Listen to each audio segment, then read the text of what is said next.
Good morning. How are you? I'm Mary Winters, a gerontologist and the owner of About Senior Solutions, providing care management for older adults and younger adults as well, just depending on what their situation might be. And I'm very grateful you're here with us today. We have a great program moving forward.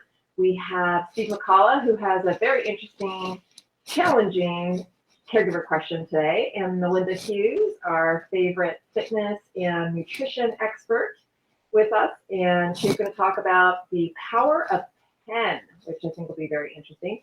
And we have a very special guest. We have Katie Brandon from the Pasadena Village, which is a fantastic concept. It's not a village, it's creating the village and supporting seniors. So I'm really excited to hear more about what she has to talk about. And in the meantime, I have this lovely lady from England who has turned 100. So why don't I bring her into the stream and talk a little bit about her. And I think I'll actually jump out while we talk about her.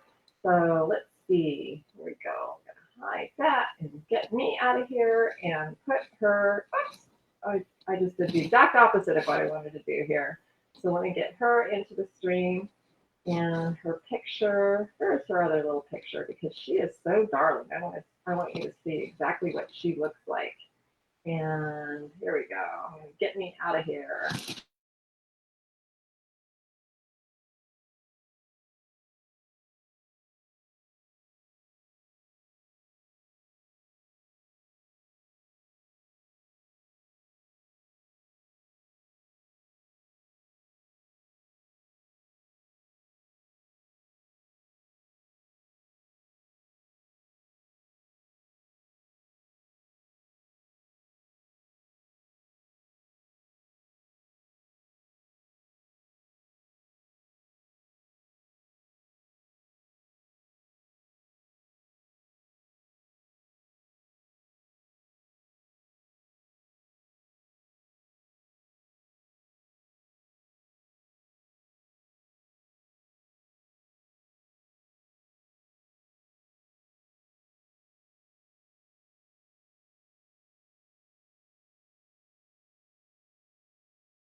You have many, many more to come.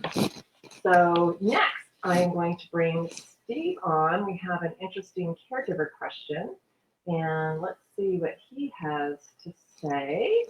I will find him and bring him in. You know, unmute him too, so we can hear him talk. Good morning. How are you? I'm doing great. Yourself? Good, thank you. Yeah. That's a great color on you. Oh, thank you. Yeah, it's kind of like a little buttery color, maybe. Yeah. Nice. So, what is your challenging? Is it a challenging caregiver question? What is? It's not an easy one, but I know that you will know it. You have a good answer as always. Okay. So, someone's mom is in hospice. They're not happy with the care that they're giving. Their mom's not getting the supplies that were promised, and they've never met the doctor. The office takes forever to return phone calls.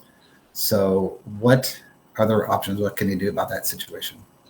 Yeah, that's really tough. And I'm seeing more and more of this take place because I think it's some of the smaller mom and pop organizations are popping up. They get a flat fee for services that are rendered daily in hospice, and just like a hospital or any other organization would. So I am seeing some organizations being a little stingy on their supplies. I would ask in advance, for those of you who may be looking to use hospice services, ask in advance what kinds of supplies they should be expecting.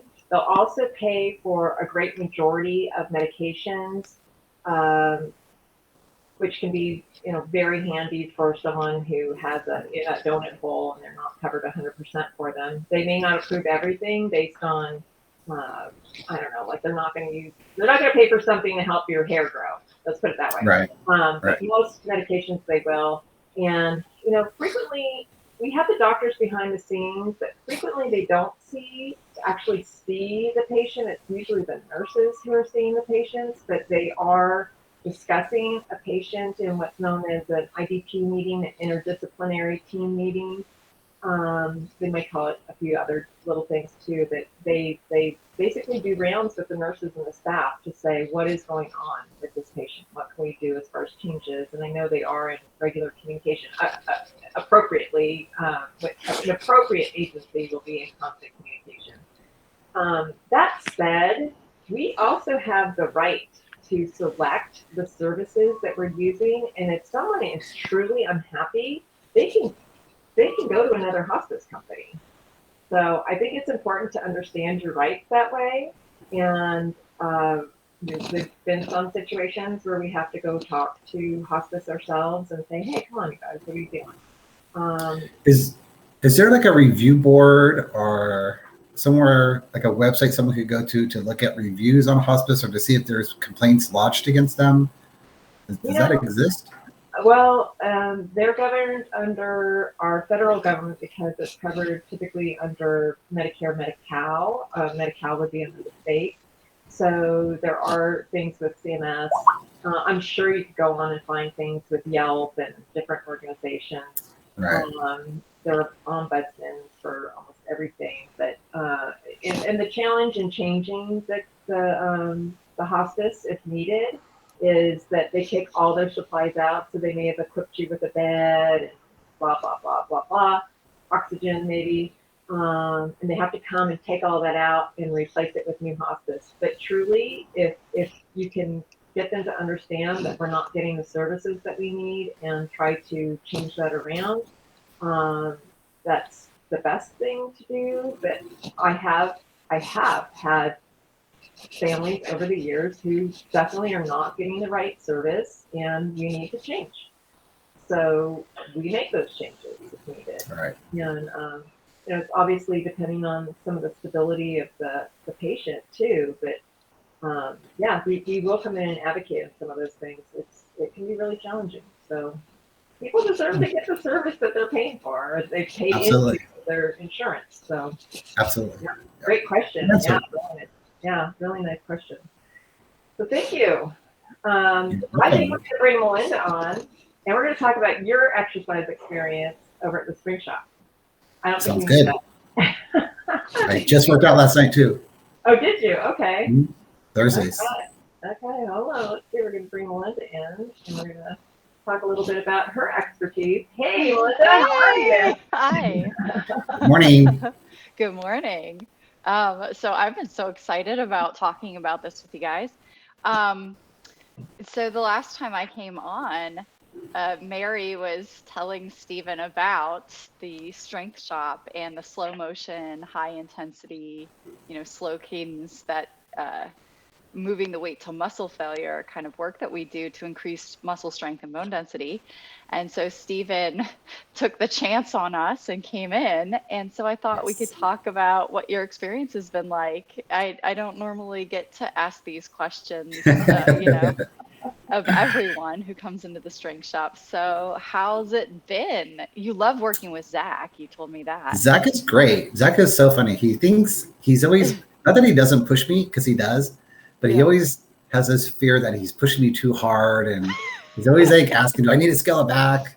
And I'm like, no, go forward. Let's do more. But no, it's been great. I wasn't really sure what to expect. I tried to do some reading up on it beforehand, and I didn't really find a lot of stuff. So I remember going in thinking, okay, I'm going to do this once a week, and then what am I going to do the rest of the week? Like, what's my other workout routine? Like, am I going to go to the gym and lift on these days, or am I going to go run or whatever? And I remember Melinda talking to you, and you were saying that you really didn't do much other than the workout. You would like take your dogs for a walk or maybe do a hike. And I just didn't I couldn't connect that because it just seemed like I'd have so much more energy, during the week, and want to do more stuff. And I was exhausted. The first workout I did with you, I went home, I slept so hard for so long. Great. Yeah, I was wiped out. And every workout that I do, like I worked out last night with Zach. So today my body's kind of recovering. I think I'll probably do a hike this weekend. And then the rest of the week, I'm just getting ready for my workout. I don't want to, go and like lift. Like I probably could do some weights, but I don't want to like not maximize my workout with Zach. So I really do like 2 things a week. I maybe do like some cardio on a weekend and I do my workout. And it's been amazing. It's actually better to only do the weight training with us because then the muscles recover. If we always tell people don't do any other forms of weight training while you're doing this weight training with us because it is, it is intense, as you know, going to muscle failure. Yeah. So you do need that recovery time after your workout. But that's really cool. You can't believe how many people say they sleep like a rock the night after their workout, especially that first one. So that's like a benefit in and of itself. If you're like me, you have trouble falling asleep or, Oh yeah, wake no, up in I the have middle of the night. huge anxiety. So like to be able to sleep Yeah. good through the night, that's like worth every penny. Yeah.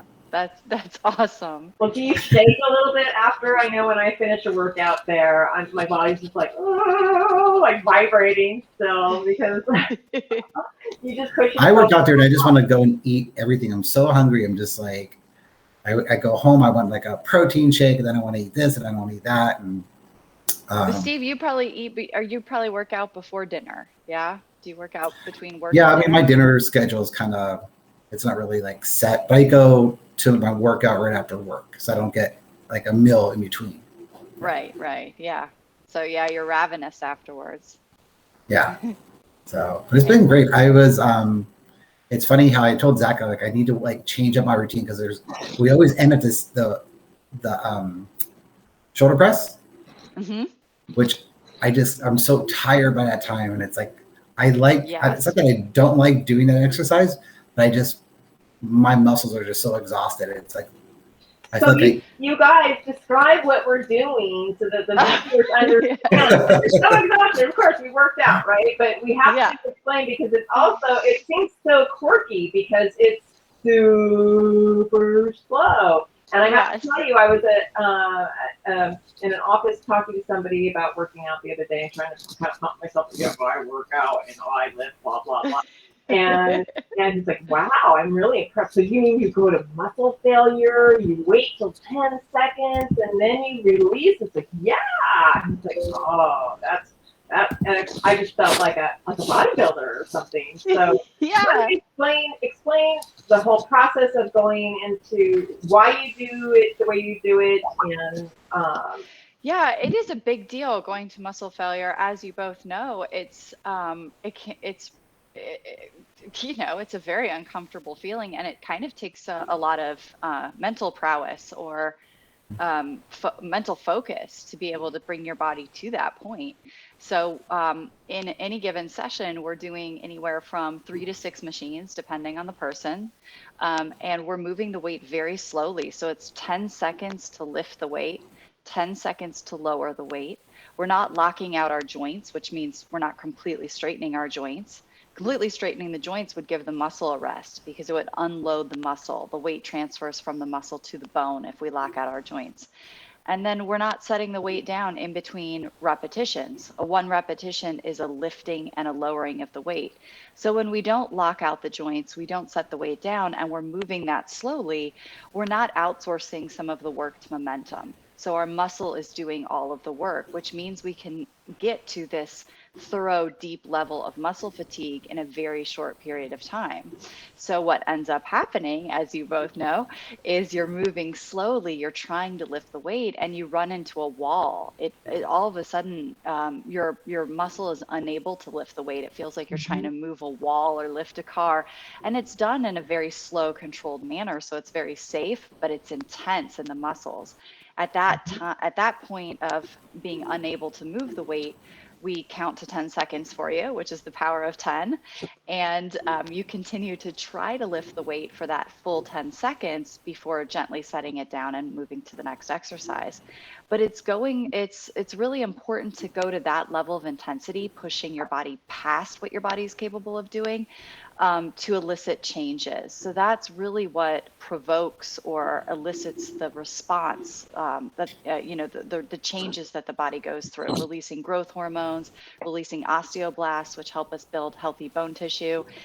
So it's necessary to go to that level of intensity to really see what we want to see. And then, like Stephen said, sit back, relax in the days following the workout to let those processes happen in the body and really reap the rewards of the workout that we just did. Yeah, it seems too Yeah. easy, but I have to say, during COVID, obviously the gyms were closed and I was used to going into the gym. Yeah. And because your gym with one person, one trainer was open, I thought, well, I mean, it's just once a week, but I'll just try it out. I get something. And Yeah. I mean, I was tripping over myself. I could feel my body just kind of get flabbing up, and you're losing your muscle mass, and we lose it naturally every year as we age anyway. That's right. Yeah. But I mean, I'm seeing my clients even decline so much quicker because we're not engaging in walking or leaving the house like we were. And so I'm just really grateful that you have something like this. I want to say thank you to Andrea because I can see that she's viewing and watching the show right now. So thank you for watching. Please, if you have any questions, we'll go ahead and we can take one question. That'd be wonderful. Come on, if somebody wants to come on or type in a question for us. So, yeah. I just want to add in too that the mental aspect, it's so important. And like I didn't realize that going in. It's almost, I feel like I'm at a yoga class where you just have to have such huge focus on what that pose is or what that activity is, what that exercise is. And breathing is so important, and focusing on those key muscles or that key muscle that you're really trying to target. And you have that flight or fight mentality where you go to the gym and you're just working out at a regular gym. You want to just complete a set. You want to like push that weight up, and you get to that point where you just want to like finish the set, and it's hard to stay in the right pose, the right position, using the right, pushing the right muscles and stuff. Yeah. But so mentally it's really a challenge. Yeah. I love that it brings you into your body. I think a lot of times when people exercise, because exercise is not like the most fun for most of us, people tend to escape. They zone out. They're watching TV, they're listening to some music, they're kind of thinking about anything other than the exercise. And when you're working to the level of intensity that we work with this muscle failure, you really have to focus on the exercise. You have to be really present in your body. You have to be paying attention to what you're doing. And it brings us back into our bodies, which is really lovely, I think. Well, and we have one little question. Oh, good. And that's, somebody says, it reminds me like of Tai Chi where you do something really slowly. So yes. Would you compare that? I mean, but it's with weight, correct? Or? Yes, right. It's basically Tai Chi with weights. Yeah, it's very, very, very similar with that slow, controlled movement. And a lot of people do Tai Chi to, for the mental, the stress release and almost as meditation. So not only does it have that physical aspect, but it has that developing what I would refer to as mental strength. So there's this beautiful inverse relationship between the physical strength of our bodies and what we feel, how we feel, how confident we feel, how solid in ourselves we feel, and how maybe settled or calm or at peace we feel. And I like that kind of Tai Chi and super slow really kind of touch on both those types of strength. Well, it's great. And I appreciate that you offer the service, and it's been a godsend to me over COVID for sure. And maybe one of these days we can have a visionary aging event over at your place. Yes. People can see what the strength shop is like. How's that? Oh, that would be wonderful.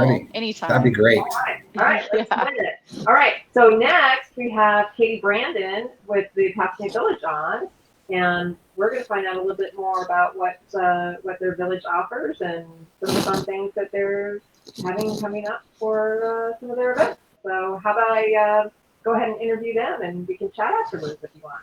Sounds good. It's good. Thanks. Enjoy. Okay. Here we go. Yeah. Now we'll bring Katie on now.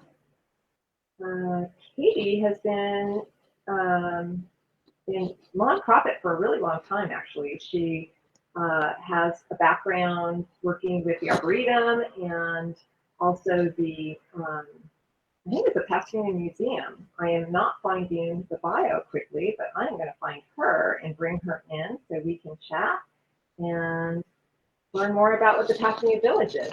It's really interesting. It was a concept. Oh, there she is. She's here right now. Morning. Hi, Mary.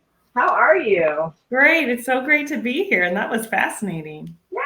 Yeah, it is, isn't it? It's something I've never heard of, and was introduced over COVID, and now Melinda's here as our expert talking about fitness and nutrition, and she has a master's in that, so she really has a fantastic expertise.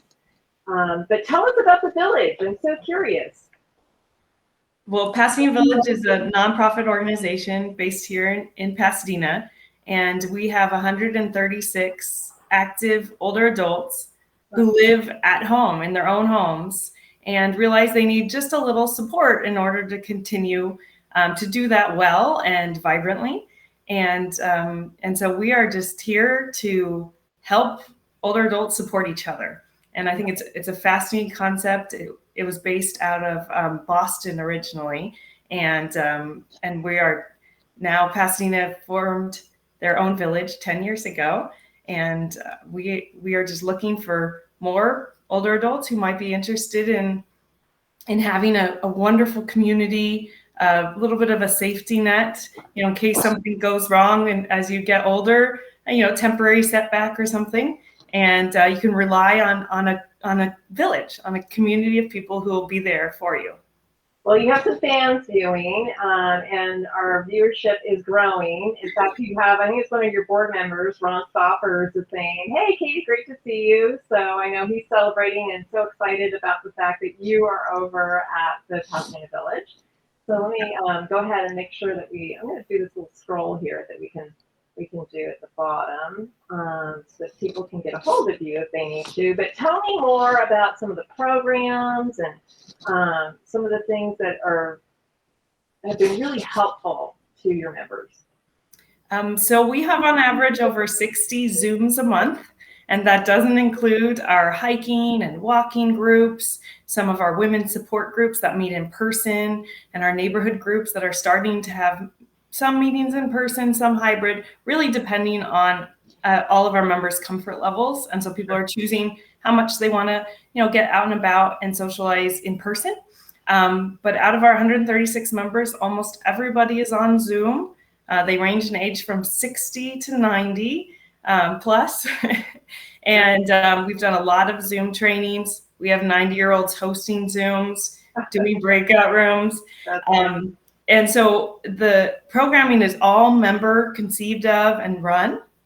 And so if someone's interested in something, for example, just two months ago, we had someone saying, I really want to get into genealogy. I've had so much fun looking into my family history.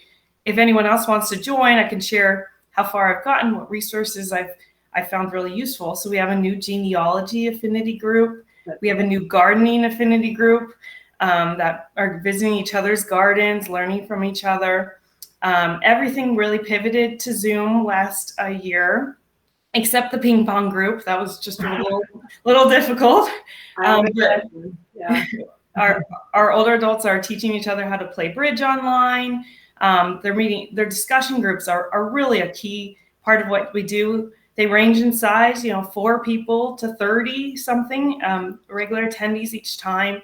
And some of them are very topic-based, critical issues. The 1619 group talks about racism in America.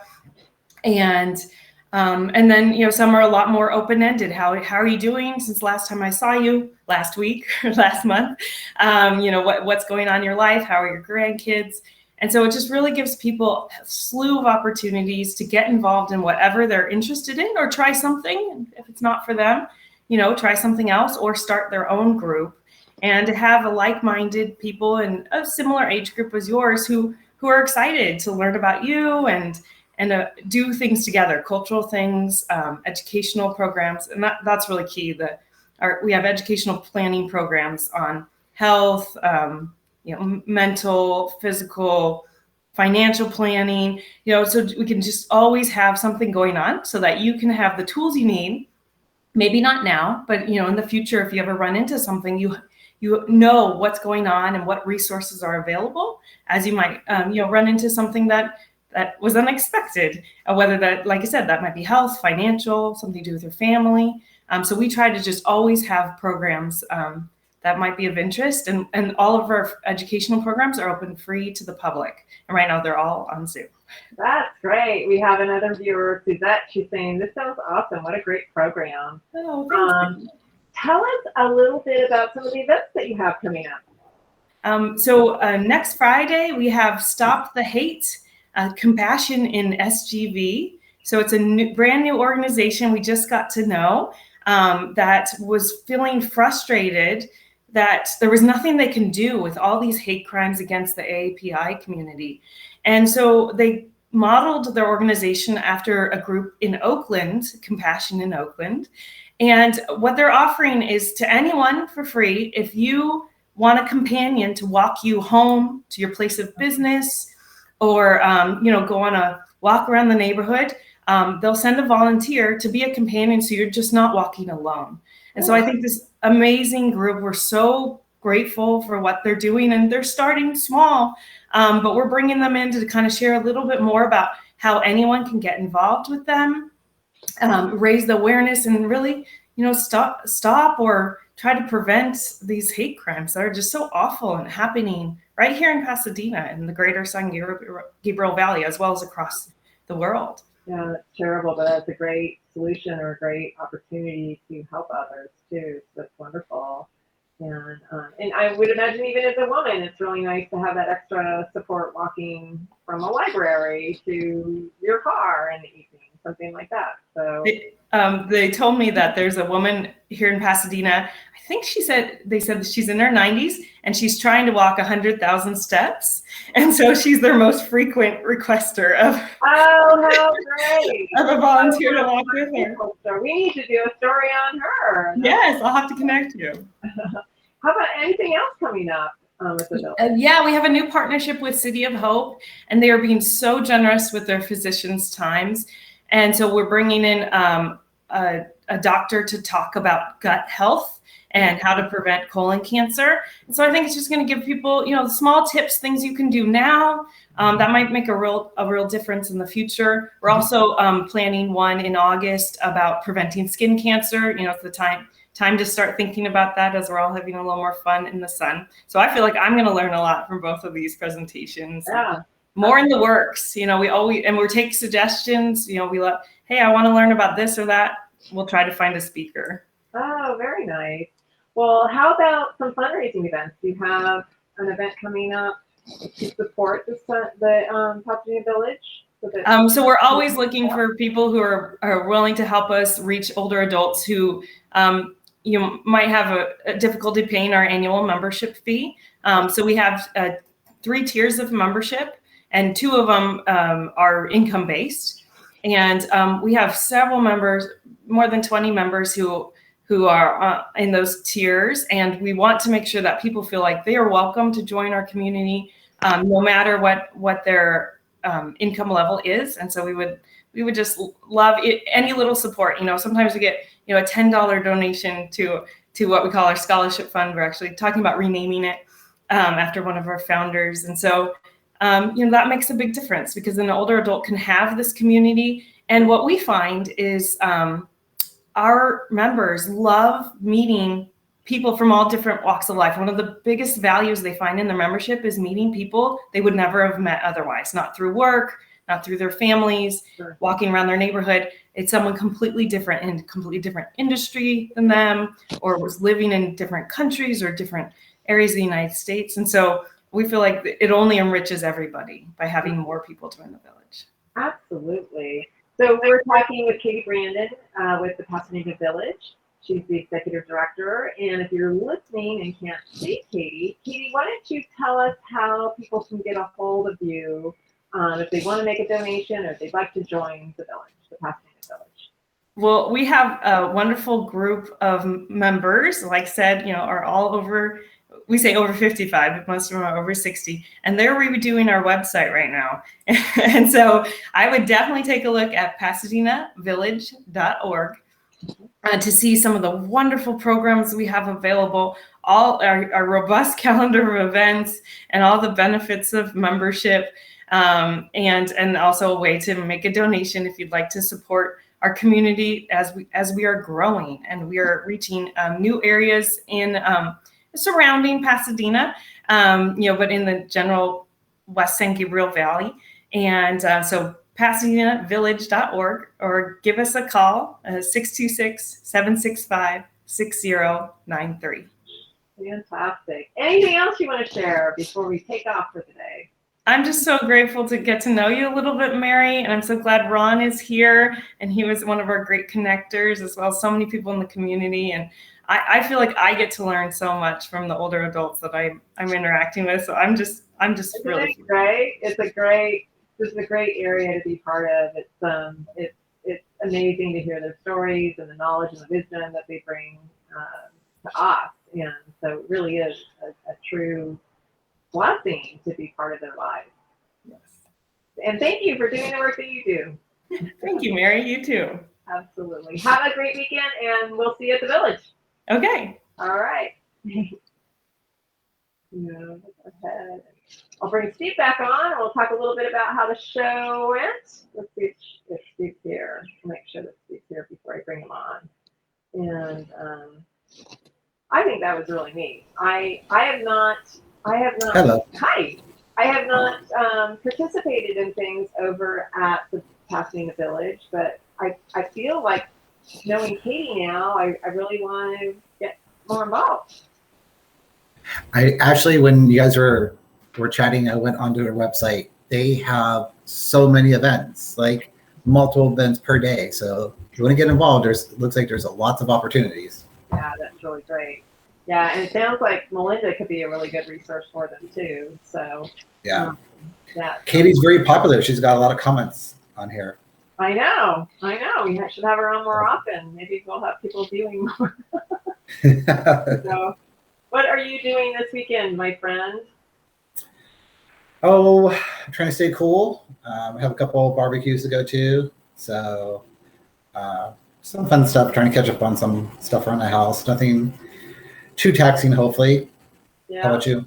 I'm going to bring Melinda on too, but see what she's up to. But I'm going to go down and see the kiddos this weekend down. Oh, nice. There you go, my little 1 and 3-year-old grandchildren. So I think that'll be fun too. So, and looking forward to doing some concerts of some kind. Get some of those things lined up. How about you, Melinda? What are you up to this weekend? Well, we have the kids this weekend, my stepchildren, and we are getting ready to take them next Thursday, to Disneyland. Woo! Oh, Woo! yeah, that's right. It's all open Nice. again. It's open. We're wearing masks, that kind of thing, but it's open. So we promised them that Disneyland in like 2019. That was their Christmas present. And then it just got foiled in 2020. So. Yeah. Oh, I see that Sarah's talking about she's going to be. I'm going to put my glasses on because I need to make sure. The family is so much fun, and that's what they're doing too. So thank you. Oh, good. Yeah. So I hope everybody has a great weekend. I'm going to go ahead and we'll play our little extra and have a good one. And remember, if you need anything, call us at About Senior Solutions. Be safe. Be safe. You, yeah, absolutely. You too. So let me go ahead and we'll find our little lady who takes over the show.